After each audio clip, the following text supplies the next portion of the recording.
Gail? You asleep? Gail?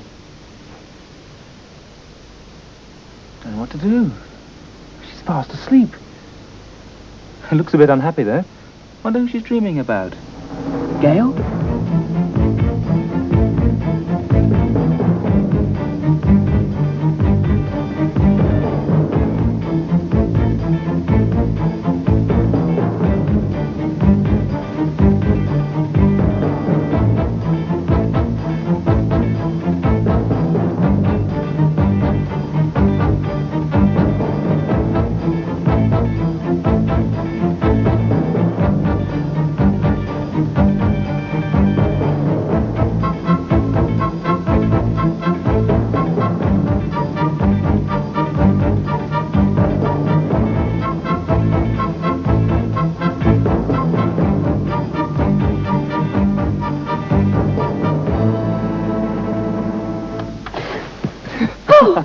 Oh, Adrian, it's you. It really is you.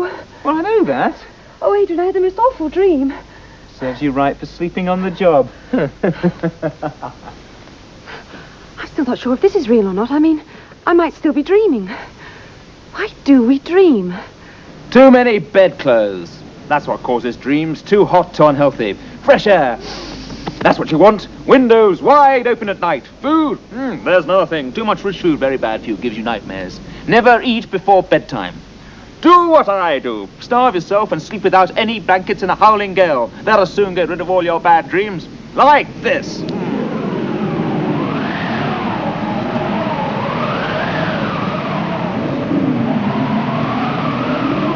Then you'd be too cold to dream anyway. I have had a dream. It's a very funny dream. It was about, well, I was walking down a lane and this sort of a clown came out and it said, "What's your name?" like a parrot. I dream about numbers and figures in my head, like. And it had lots of fingers, not just 10. It had about 10 on each hand. I was in my garden and I found all these bits of a car and I put them all together and I made a space car. And then I go in it, I started off and it took off and it went to the moon.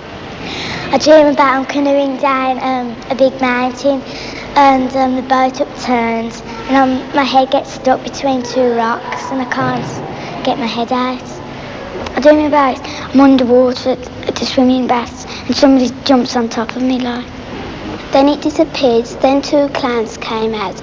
I dream about horror things and sometimes they're fantasies. Well, one day I was walking home from school and this sort of porridge was flooding the town. And then this witch came along, a funny witch. It had green hair. It was all white and lumpy and runny. It was all slimy and green. Then I came to this tree and then I woke up when I got to the tree. People used to believe that dreams actually told the truth. Something that happened in a dream was as true as something that happened in real life. Of course, there are still one or two people around who believe that. I had a dream about you last night, Small Sam. What did you dream, Big Jake? I dreamed about my old granny. And she told me that silver dollar in your pocket rightly belongs to me.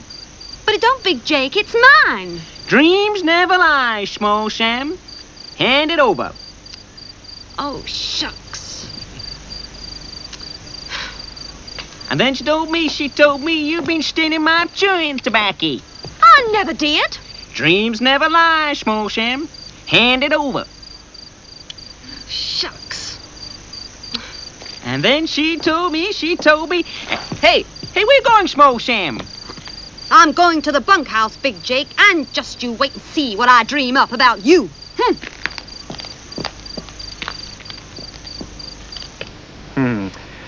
There's a lot of snags if you take dreams as seriously as that. Anything can happen in dreams. That's the great thing about them. Do you ever dream about animals talking? Marmalade Atkins did. She had a donkey called Rufus, and one night she had a dream. Oh, was it a dream? Someone was moving about downstairs. Someone had turned the television on. A burglar? The living room door was open, a tiny crack. Marmalade Atkins put her eye to the crack. Yes, the telly was on.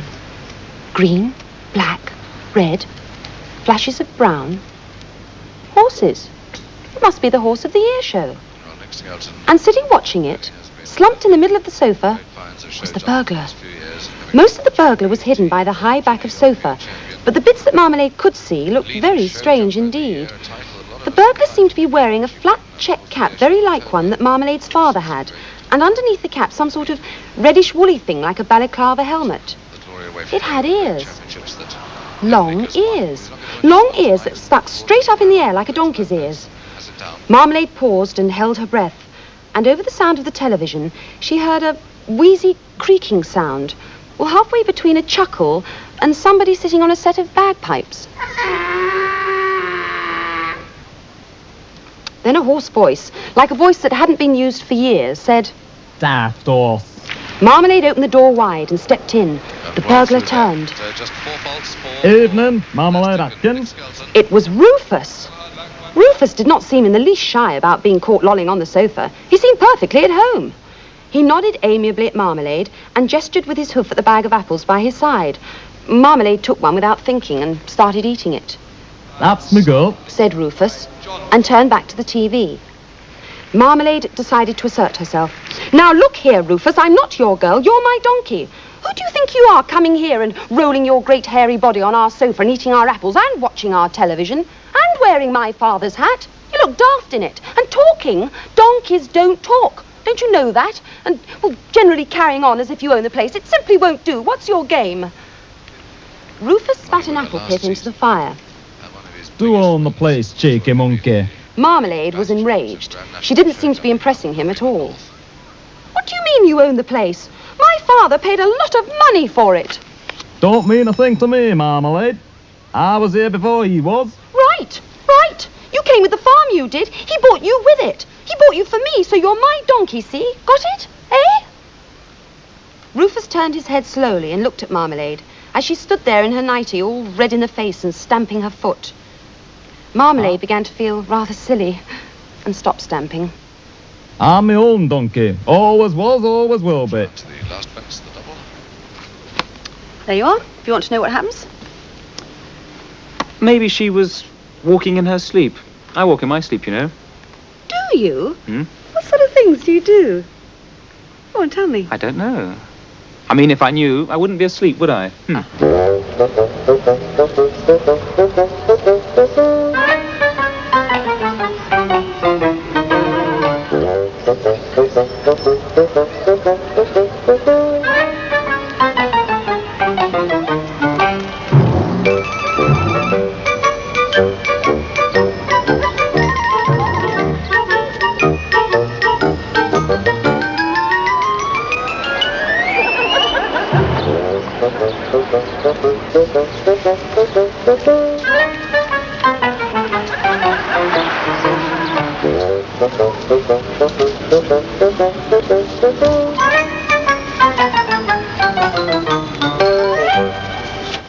You do the weirdest things, Adrian, when you're sleepwalking. It could be very dangerous. I think you'll have to tie yourself to your bed. I'll try it. But it still won't stop me daydreaming.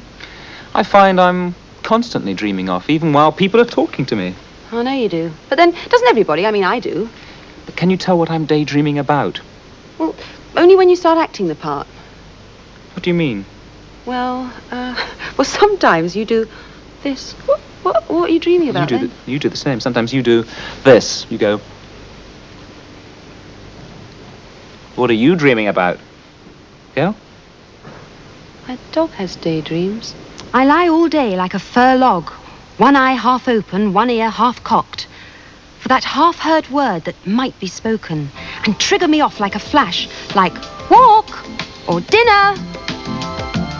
But every so often my toes twitch to the rhythm of a dream, and I'm off, heart pounding. pounding like a punch in the chest, hunting the wild smells down an ocean of swaying green.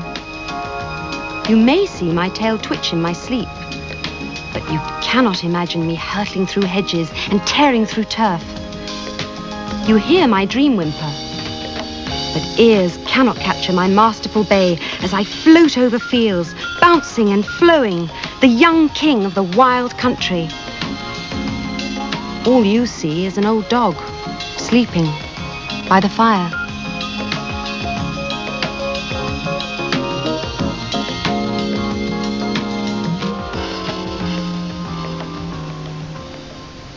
One rainy dark night, Pismo lay in his bed, with monogrammed pillow beneath his fat head, with his hot water bottle, his wife by his side. He was snug as a bug. He was out to the wide. Lady Pismo slept quiet as a giant pink mouse, and her ladylike snores rumbled out round the house, while her pearly white teeth smiled again and again to themselves on a shelf in a glass of champagne. So all was at peace, until all of a sudden, Lord Pismo rolled over and, bright as a button, roared, "Men, to the battlefield, over the top! Tommy Atkins will soon catch the Hun on the hop."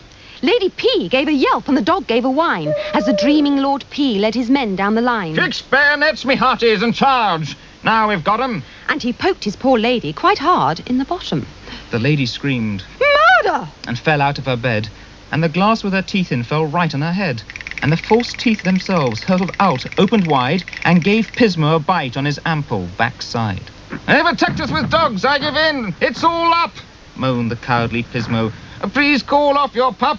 I'll do anything, sir, if you'll make him let go. Oh, please don't hit me. I'm frightened. Oh! Oh, it's you, dear, huh? I thought I was back in the war. Jolly strange, but my backside is devilish sore. Are these yours, dear? Oh, really, you ought to take care. They've gone right through my jammers. Just look at that tear." Lady Pismo, now speechless with rage, and quite right, took her teeth and marched off for the rest of the night. And she vowed as she lay wide awake until dawn, she would make Pismo wish he had never been born. "Funny woman," thought Pismo. "It really does try a chap's patience. Why can't a chap's wife learn to lie a bit quieter? Oh, well, now she's gone. I think maybe... hey-ho. Pleasant dreams." And he slept like a baby.